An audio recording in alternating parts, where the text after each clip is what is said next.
खुदा बाप और बेटे और रुल कुद्स के नाम से आमिन। जिंदा खुदावंद हमें अपनी हिकमत से मामूर करे, आमिन। हमारे लिए आज का पैगाम मुकद्दस मत्ती की अंजील उसका 13 बाप 54 ता 58 आयात। और ऐसा हुआ कि जब यस्सु ये तमसीलें ख़त्म कर चुका तो वहाँ से रवाना हुआ और अपने वतन में आकर उसने उनके इबादत खाने में उन्हें ऐसी तालीम दी कि वो सब हैरान हुए और कहने लगे कि ऐसी हिकमत और मौजज़े उसने कहाँ से पाए। क्या ये बढ़ई का बेटा नहीं और उसकी माँ का नाम मरियम और उसके भाई याकूब और यूसुफ और शमौन और यहूदा नहीं? और क्या उसकी सब बहनें हमारे यहाँ नहीं? फिर ये सब कुछ उसने कहाँ से पाया? और उन्होंने इसके सबब से ठोकर खाई। लेकिन यीशु ने उनसे कहा कि नबी अपने वतन और अपने घर के सिवा और कहीं बेइज्जत नहीं होता। और उसने उनकी बेअतकादी के सबब वहाँ बहुत मौजज़े ना किए। पाक कलाम के पढ़े और सुने जाने पर खुदा की बरकत हो, खुदा का शुक्र हो। अजीज़ बहन भाइयों, जैसा कि आप सब जानते हैं कि आज हम मुकद्दस यूसुफ यानी कि मुकद्दस यूसुफ बड़ई की ईद मना रहे हैं, या लेबर डे, यानी सब जो मेहनत करते हैं। हर एक जो मेहनत करता है वो खुदा का पसंदीदा है। तकवीन की किताब उसका 3 बाब 17वीं आयत में यूं मरकूम है, मेहनत के साथ तू अपनी ज़िंदगी के तमाम अयाम ज़मीन से खाएगा। और नए अहदनामे में मुकद्दस पौलुस रसूल कहते हैं कि जो काम करने से इनकार करे वो खाने भी ना पाए, क्योंकि मेहनत ही में अजमत है। हम सलाम पेश करते हैं जो मेहनत करने से नहीं शर्माते या घबराते। यहाँ इशारा उन लोगों की तरफ है जो इतने प्यार से हमारी गंदगी यानी जो हम सड़कों पर फेंक देते हैं वो साफ कर देते हैं। बेशक घरों में हम सब सफाई करते हैं और सफाई निस्फ खुदाई है। ये सिर्फ हमारी सोच ही है। किसी ने क्या खूब कहा है कि कोई परिंदों को मारने के लिए बंदूक रखते हैं और कोई परिंदों को जिंदा रखने के लिए पानी या खाना रखते हैं।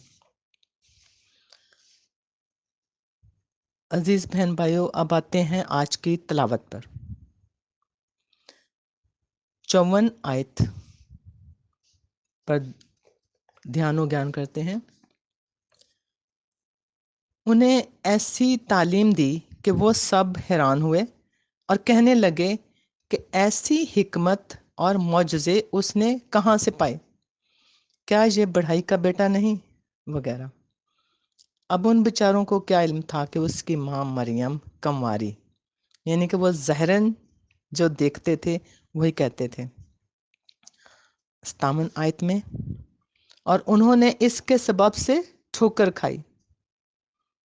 अब ठोकर खाई क्योंकि हम जिस्मानी आँखों से देखते हैं, रूहानी आँखें बंद रखते हैं। जिस्मानी कान खुले रखते हैं और रूहानी कान बंद रखते हैं।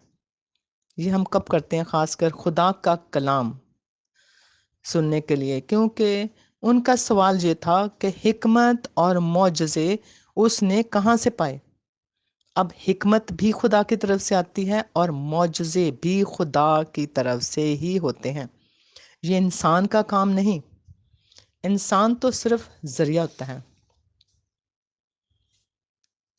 लेकिन यस्सु ने उनसे कहा कि नबी अपने वतन और अपने घर के सिवा और कहीं बेइज्जत नहीं होता। यही वाला हम मुकद्दस लूका की इंजील उसका 4 बाब 16वीं ता 24 आयात में भी पढ़ सकते हैं। तफसील से बयान किया गया है। अब कड़वा सच ये है, क्योंकि घर वाले तो सब अच्छी तरह जानते हैं कि एक ही बात जो कॉमन है कि इंसान صرف دوسروں کے عیب پر نظر رکھتا ہے۔ اچھائیاں چاہے 10 ہوں مگر ایک برائی اگر اس میں ہے تو وہ لوگوں کی توجہ بن جاتی ہے۔ اور دوسری حقیقت یہ ہے کہ وہی انسان جب مسیح میں سو جاتا ہے تو اس دن اس کی اچھائیاں ہی بتائیں گے، اتنی کہ کبھی کوئی برائی نہیں بتائیں گے۔ مگر وہ انسان تو آج سن نہیں سکتا۔ تو عزیز بہن بھائیوں اور ہم جو عقل مند لوگ ہیں، یہی باتیں اگر انسان کی زندگی میں اسے بتائی جائیں تو شاید وہ کچھ اور دن زندہ رہ جاتا۔ مگر ہم بھول جاتے ہیں کہ ہم سب گناہ گار ہیں سوائے خداوند یسوع المسیح کے، مگر انہیں سب سے زیادہ بے عزت کیا گیا صلیبی موت کے ذریعے وغیرہ۔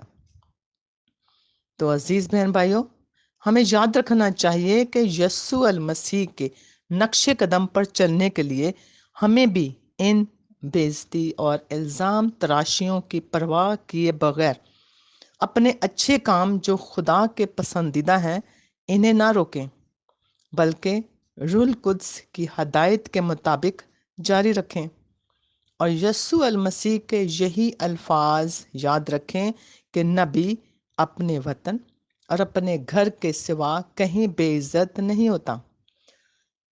یہ تبھی برداشت کر سکیں گے جب خداوند ہم میں کام کر رہا ہوتا ہے۔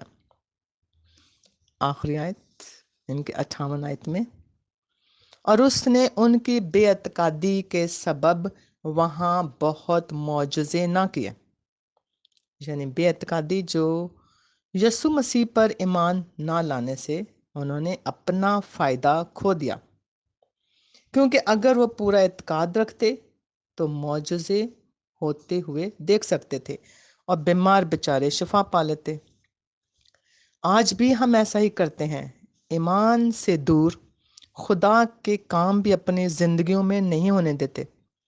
بے اعتقادی یا دنیاوی مصروفیات میں اتنا کھو چکے ہیں کہ خدا کو وقت ہی نہیں دے پاتے۔ تو عزیز بہن بھائیوں، آئیں ہم خدا سے عہد کریں کہ ہم اپنی زندگیوں پر غور کریں گے اور اپنی خامیوں اور کمزوریوں پر نظر رکھیں گے بجائے کہ دوسروں کی کمزوریوں پر۔ اپنی خامیوں کو خداوند کی مدد سے دور کریں اور کوشش کریں کہ ایک دوسرے کی اچھائیوں کو زیادہ سے زیادہ بیان کریں تاکہ ہم اور بہتر سے بہتر انسان بن سکیں۔ خداوند ہم سب کو ایسا کرنے کا فضل اور پاک روح کی مدد عنایت فرمائے۔ آمین۔